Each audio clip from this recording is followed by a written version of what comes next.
Berarti An-Nur ini pun kelas nasional. Yang datang sudah bukan cuma orang Jawa. Saya lupa, tak kira masih Jawa. Jadi kita ini ta'aruf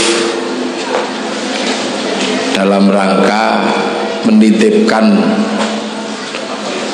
benih-benih yang pernah kita buat dengan wujud anak-anak kita untuk mendapatkan titipan ilmu yang pernah Gus Ruri ini mantun dahar Gus.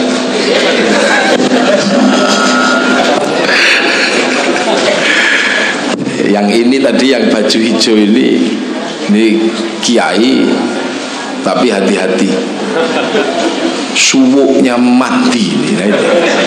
Gus Masruri ini kiai jaduk, ini guru saya aja sakti apalagi gurunya. Ini kalau di film Komarudin itu loh, yang serangan umum itu, yang salah menyerang satu hari belum waktunya sudah menyerang. Lah ini cucunya ini yang ponaannya yang jongkrak jangkrik itu kalau di film itu. Nah itu jadi lengkap pondok itu, nyari apa saja ada di situ. Jadi kita menitipkan anak untuk mendapatkan titipan ilmu yang pernah diberikan oleh Allah Subhanahu wa ta'ala kepada Rasulullah. Maka orang yang kita pasrahi untuk mendidik anak kita ini disebut ulama, yang artinya adalah para pewaris ilmu dari Rasulullah Muhammad Sallallahu Alaihi Wasallam. Maka besok jangan kaget kalau sistem pendidikan yang diterapkan adalah sistem pendidikan ulama. Jadi orang tua sudah harus paham, karena beliau-beliau ini tidak bikin ilmu sendiri. Ilmunya merupakan titipan dari Rasulullah Muhammad Sallallahu Alaihi Wasallam. Jadi yang sampai di guru-gurunya. Ilmunya Mbah Nawawi dapat dari ilmunya Mbah Munawwir di Krapia. Jam'iyahnya ya jam'iyah Nahdlatul Ulama. Jadi jangan kaget di sini nanti kalau diajarkan ilmu-ilmu yang dari ulama. Ya itu tadi cuman meneruskan ilmu dari para ulama yang sampai dari Rasulullah Muhammad Sallallahu Alaihi Wasallam. Ya meneruskan ilmunya Kiai Hasyim Asy'ari, Kiai Hasyim meneruskan ilmunya Kiai Asy'ari, Kiai Asy'ari meneruskan ilmunya Kiai Khairan, Kiai Khairan meneruskan ilmunya Kiai Abdul Halim, meneruskan ilmunya Kiai Abdul Wahid, meneruskan ilmunya Kiai Sufyan, meneruskan ilmunya Kiai Jabbar, meneruskan ilmunya Kiai Abdul Rahman, meneruskan ilmunya Mbah Pangeran Sambu, meneruskan ilmunya Mbah Abdul Rahman, Mbah Benowo, meneruskan ilmunya Mbah Cokrojoyo, meneruskan ilmunya Njeng Sunan Kalijogo, meneruskan ilmu dari Sunan Bonang, meneruskan ilmu dari Sunan Ampel, meneruskan ilmu dari siapa? Dari Mbah Ibrahim Asmorokondi, meneruskan ilmu dari Mbah Jumatil Kubro Turkus itu, meneruskan ilmu dari Sayyid Muhammad, meneruskan ilmu dari Sayyid Ahmad, meneruskan ilmu dari Sayyid Abdul Malik, meneruskan ilmu dari Sayyid Alawi Amil Faqih, meneruskan ilmu dari Sayyid Ahmad Sokhib, meneruskan ilmu dari Sayyid Ali Khalil Qasam, meneruskan ilmu dari Sayyid Alwi, dari Sayyid Muhammad, dari Sayyid Alwi, dari Sayyid Ahmad Al-Muhajir, dari Sayyid Aisyah An-Nakib, meneruskan ilmu dari Sayyid Ubaidillah, dari Sayyid Muhammad, dari Sayyid Ali Uraidi, dari Sayyid Musa Kadim, dari Sayyid Ja'far Shadiq, dari Sayyid Muhammad Baqir, dari Sayyid Zainal Abidin, dari Sayyidina Hasan Husain, dari Sayyidina Ali. Lah itu dari Rasulullah Muhammad Sallallahu Alaihi Wasallam. Jadi kita ini cuma meneruskan, maka kita ini orang sering menyebut ulama. Maka jangan kaget nanti kalau anak-anak penjenengan yang di sini dididik dengan cara pendidikan ulama. Nah, pendidikan ulama itu nanti agak berbeda dengan pendidikan yang umum. Karena pendidikan ulama itu harus sesuai dengan standar Al-Quran. Allah menyampaikan dalam Al-Quran, innama yakhshallaha min ibadihil ulama. Jadi orang-orang yang takut kepada Allah, inilah yang nanti akan disebut al-ulama. Karena ulama itu ada dua. Ada ulama yang nakiroh, ada ulama yang ma'rifat. Nah, ulama yang nakiroh itu biasanya tidak yakhsyallah, tidak takut sama Allah. Contoh, Cisnuk Gurgronya itu hafal Quran, apal Sahih Bukhari Muslim, bahkan Fathul Mu'in itu apal.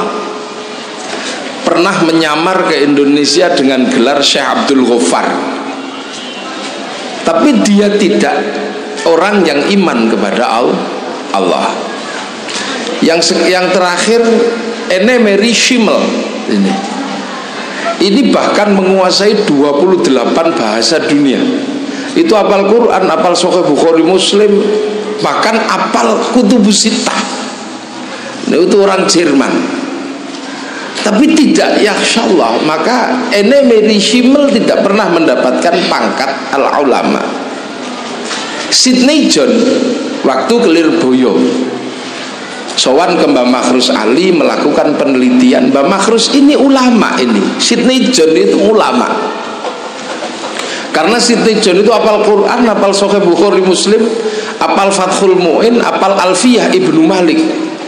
Sungsang, kurang apa.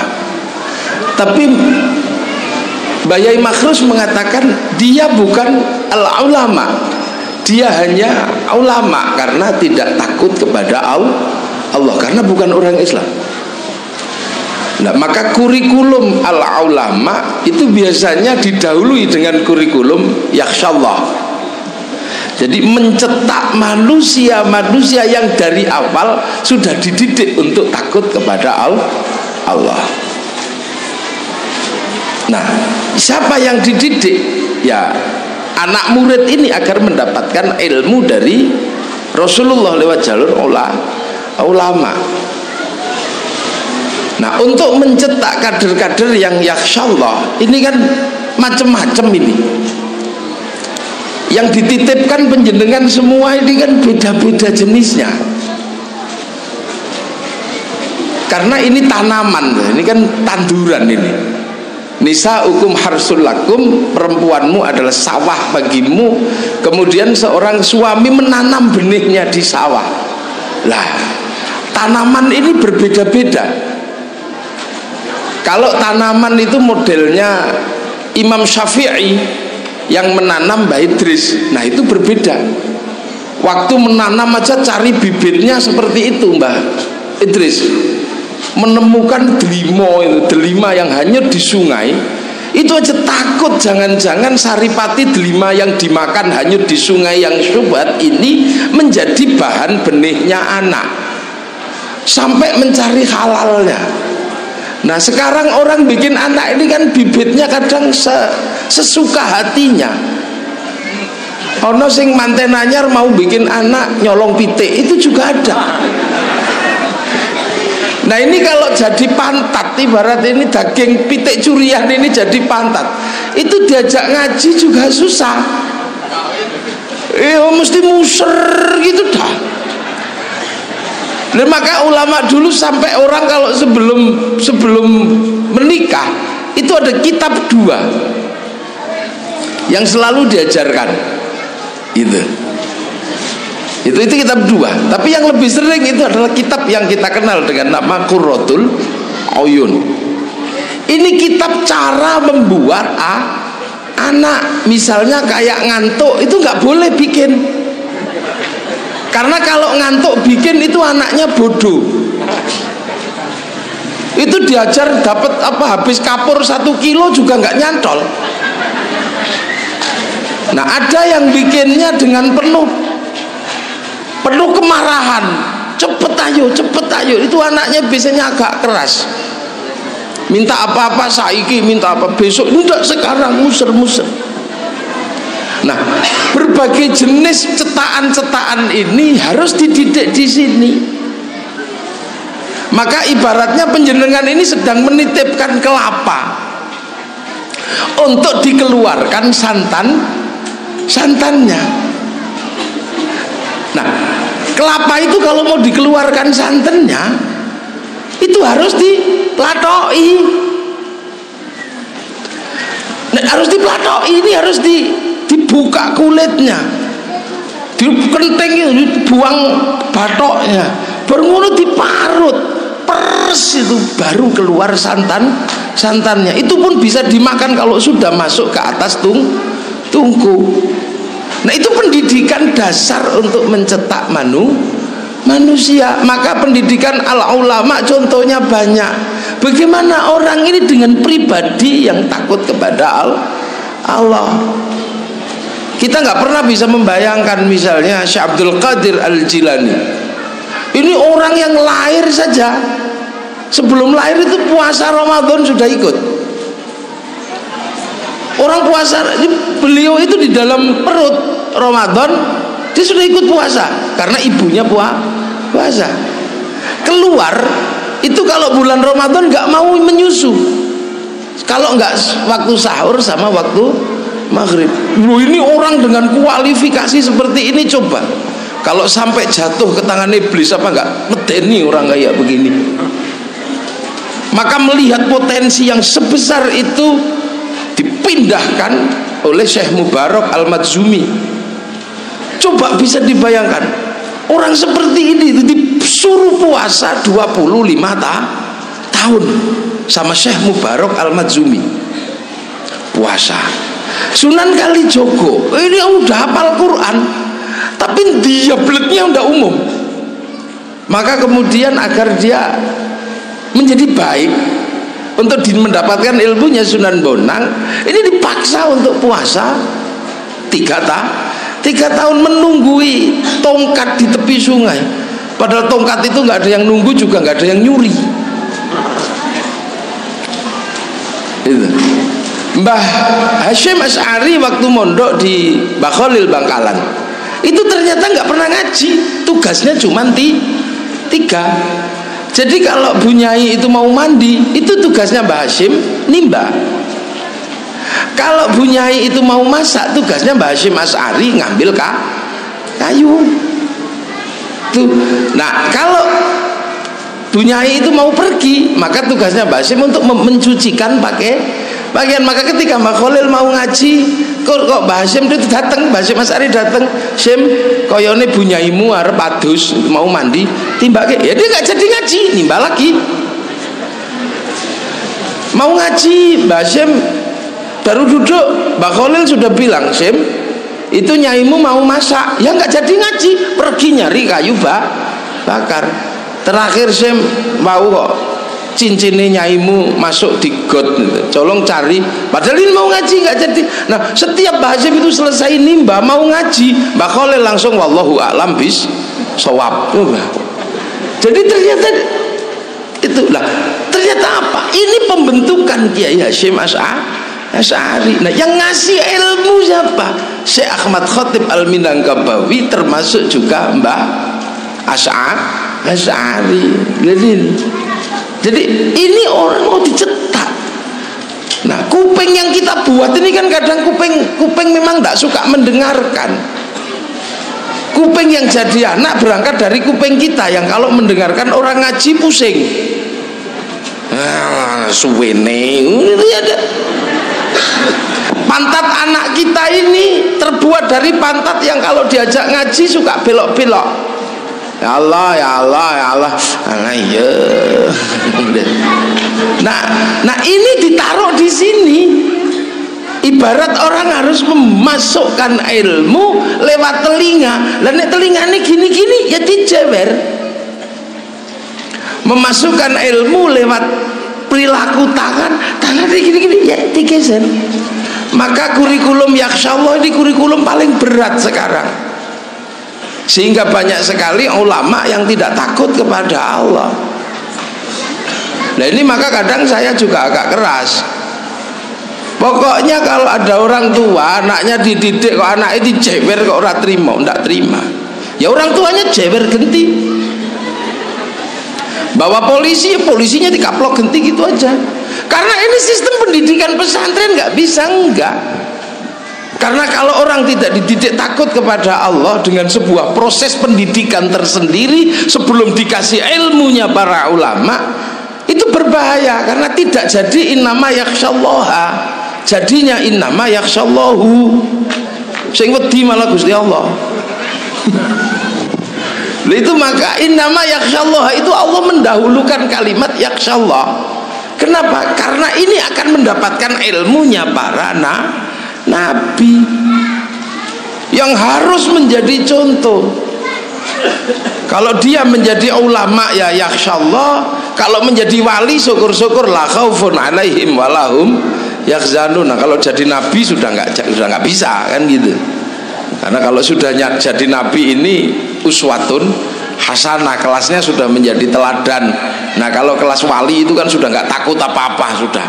Nah kalau kelas ulama ini kelasnya masih takut kepada Allah. Maka kalau mendapat ilmunya ulama adalah mendapatkan ilmu di mana seorang dididik untuk punya basic takut kepada Allah. Maka sistem pendidikan di pesantren nggak sama dengan sistem pendidikan di sekolahan. Maka mulai dari awal orang sudah harus menyadari bahwa pasti akan ada kaitan fisik dengan anak kita, pasti ada, tidak bisa tidak. Ini kurikulumnya ulama, karena yang diajarkan di sini adalah ilmunya ulama. Contohnya banyak. Mbah Manap Lirboyo itu sebelum mendirikan Lirboyo, latihan riyadhahnya 56 tahun itu. Ngerawat, melatih diri untuk takut pada Allah. Ngerawatnya mangan uwi tahu? Uwi itu beda ya, uwi sama ubi gitu. Bahasa Indonesia yang angel loh. Uwi, ya uwi pokoknya uwi. Nah, karena uwi itu baunya harum, lama-lama uwi ini digondol genderuwo. Sehingga ketika Mbak Manap mau makan uwinya nggak ada, ternyata dicuri sama genderuwo. Akhirnya Mbak Manap jengkel, dikasih gadung. Begitu gadungnya mateng diambil sama genderuwo. Akhirnya jam 12 malam Pondok Lirboyo ambruk semua karena genderuwo ini mendem. Terus dikasih minum minyak jarak sama Mbah Manap, genderuwo ini sembuh. Setelah itu jadi santri Lirboyo, tugasnya nyenggot nimba dengan kayu yang panjang itu. Nah sekarang genderuwo ini istirahat di sawo depan masjid lawas itu. Genderuwo ini karena apa? Pensiun. Sebab Pondok Lirboyo sudah punya sanyu.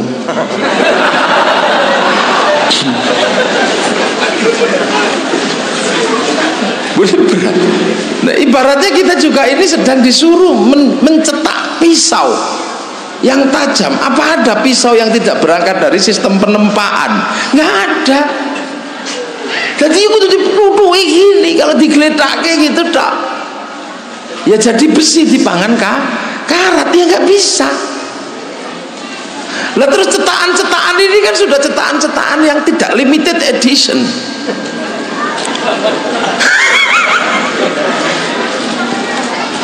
Kalau cetakannya kiai, anak-anak kiai itu limited edition, jadi tetap aja pisau. Hanya kadang belum kepake, maka kemudian nggak kelihatan. Tapi kalau sudah dipakai ya tajam. Wong produksinya niat bocor bismillah barang. Nah sekarang kan ada yang produksi takut-takut kan ada. Gegek tadi gitu. Nah ini ya begitu jadi ya dikasih nama Aldino. Alhamdulillah dia nongol. Dia kayak begini. Saya heran sekarang itu, sesuatu yang sangat serius itu dianggap tabu. Sehingga kitab Qurratul Uyun itu menjadi kitab yang sekarang jarang diajarkan bagi para pengantin baru mantannya dulu mesti ngaji kitab terus, karena ini proses membuat generasi baru. Nah ini, menumbuhkan ilmu dari sesuatu yang paling dalam nggak bisa, karena kita ini punya bungkus yang aneh-aneh. Nah disitulah maka sistem pendidikan pesantren adalah sebuah sistem yang hari ini memang agak kesulitan ketika berhadapan dengan negara yang punya model hak asasi manusia.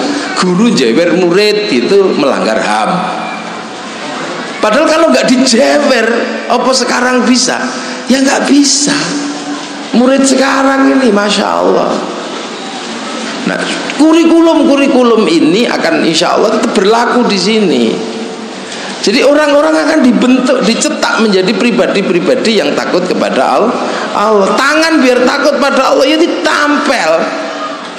Mulut biar bisa menyebut Allah dengan benar itu tapuk. Bedakan hak sama kho ya tidak bisa ya dipok gitu. Ngepok gitu, bisa, jangan marah. Ojo nesu. Kepelan mlebu. Gitu ya ada begitu. Jadi besok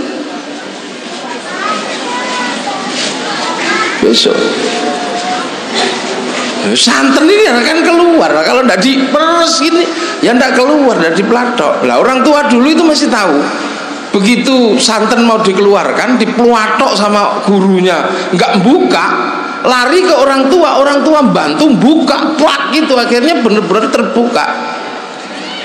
Mulai tambahi kalau orang tua dulu tuh pok gitu. Nah sekarang enggak, kalau anak dipukul sama tempiling gurunya pulang, orang tuanya nutup kembali, yang tidak bisa dibuka sama gurunya tutup lagi, tambah bawa aparat keamanan. Ya jangan salah, akhirnya santernya tidak pernah keluar. Makanya wis ngeyel ya sesuk klopone kon balik nang glundung maneh apa mulih nah. Ini karena kurikulum harus didahului sama kurikulum yakhsyallah. Munine niku innama yakhsyallah min ibadihil ulama. Lah ini kurikulum ini, maka orang-orang tua yang di sini ya sudah harus menyadari yang akan diajarkan di sini adalah ilmu yang berasal dari Nabi, bukan ilmu yang bikinan sendiri. Maka tidak boleh. Itulah. Nah banyak sekarang kan orang bikin sendiri ini kan banyak, nggak mau mengikuti jalurnya ulama kan banyak. Maka sekarang Islam menjadi banyak bermasalah di beberapa tempat ini karena bikin sendiri, nggak mau ikut jalurnya ulama, langsung baca Quran sendiri. Begitu di situ tidak ada anjing halal, kemudian yo anjing halal. Di situ tidak ditemukan tikus haram, berarti tikus itu halal. Maka sekarang ya banyak ajaran-ajaran baru. Nah yang jadinya ya Islam jadi kayak begini. Itu yang pertama. Nah yang kedua, sistem pendidikan yang seperti itu ada di pesantren. Yang dulu orang menganggap bahwa pesantren itu adalah kuno, gudiken. Ya dulu kan sampai begitu. Bahkan orang selalu menganggap bahwa Islam kenapa berhenti dan jumut itu karena adanya pesantren. Syakib Arselan pernah bertanya, lima ada ta'akhirul muslimun wa taqaddamal akhirun. Jawabannya ya karena ada pesantren.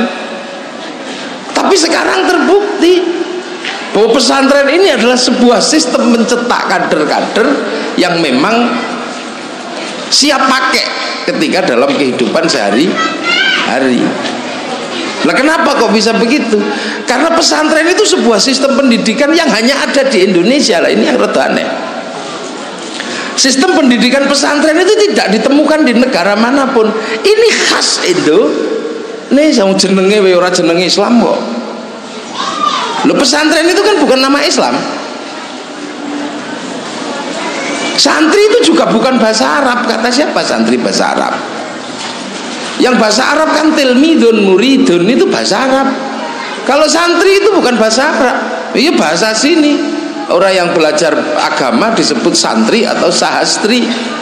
Nah kalau orang yang belajar agama dalam bahasa Arab kan tilmidun muridun, maka yang ngajar juga bukan ustadz. Kalau di sini namanya kiai.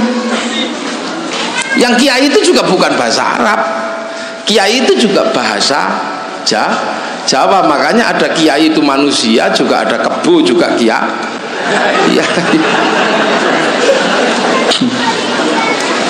Ini khas Indonesia. Kenapa? Karena Islam datang ke Indonesia waktu itu. Indonesia itu sudah mapan. Indonesia ini bukan negara antah berantah, tapi negara terkuat di dunia waktu itu.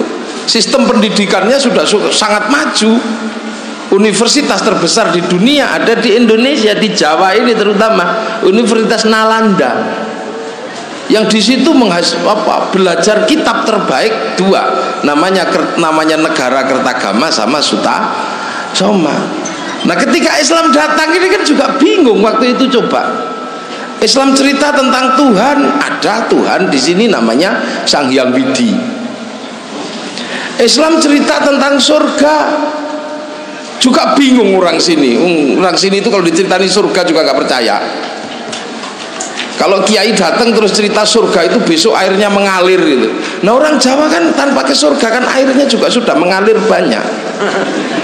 Maka pasti bukan itu yang diceritakan oleh para ulama ketika berbicara Islam. Cerita tentang surga, yang di dalam surga itu buahannya banyak, buah-buahan. Orang sini pasti nggak mau, di sini tuh cipluan aja banyak. Artinya pasti bukan itu yang diceritakan oleh para ulama. Ulama cerita tentang Ka'bah awal pasti juga nggak berani cerita tentang Ka'bah. Kalau cerita tentang Ka'bah, orang sini sudah punya batu juga sama-sama batu, tengah-tengahnya bolong, namanya setupa. Jadi Islam ini yang di sini nih yang luar biasa. Karena apa? Karena Islam ketemu dengan peradaban yang sangat tinggi. Islam yang datang ke Afrika itu mudah, wong Afrika itu wong bodoh kok. Islam datang ke Eropa mudah, karena Eropa waktu itu zamannya orang bodoh. Lah Islam ke sini pinter semua di sini itu. Contoh paling gampang, ngajak orang bodoh itu kan mudah. Kalau pilkada itu yang bodoh-bodoh sarimi sak kerdus saja kan beres. Tapi kalau ngajak yang pinter-pinter, nah itu 1 juta aja nggak mau. Saya diajak nyoblos di pilkada 1 miliar nggak mau. Saya kalau 2 miliar tetap nggak mau. Bong itu paling ya janji tok. Ini ngajak Yai Hasyim ya nggak mau, terus datang ke pilkada terus gowo 10 juta ya nggak mau lah. Kalau yang saya ketewu mau. Nah sama waktu itu juga nggak mudah. Di sini lengkap semua. Cerita tentang hari raya Kurban di sini punya namanya hari raya Gadri. Cerita tentang air suci Zam-Zam, orang sini punya air suci Jelumprit. Itu sama. Jadi memang tidak mudah. Jadi jangan pernah kita membayangkan Islam datang ke sini itu semudah seperti di tempat lain, nggak sama. Paling sulit di sini itu karena apa yang dibawa oleh Islam ada di sini. Cerita tentang Jabal Rohmah, orang Jawa punya namanya Linggayoni, sama-sama tugunya. Orang cerita tentang apa? Tentang tawaf dengan kain ihram, para pendeta itu ya sudah kain ihram. Cerita tentang tahallul, kita tahallul sana malah gundul. Nah itu sistem pendidikannya ada. Cerita tentang ma'had di sini ada namanya apa? Pesantren pusat para sahastri atau santri. Ini makanya nggak mudah. Makanya orang kalau nggak paham Islam Indonesia pasti keliru. Karena ketika nyari Islam di Indonesia wujudnya berbeda. Di sana pakai jubah, di sini jubahnya dipotong separuh jadi sarung. Orang di sana tutup kepalanya utuh, sini cuma tutupnya hitam aja. Cari ustadz nggak ada, adanya kiai. Padahal ada tombak namanya Kiai Pleret. Nah ini dulu karena sistem negosiasi itu. Nah dalam sistem sahastri, dalam sistem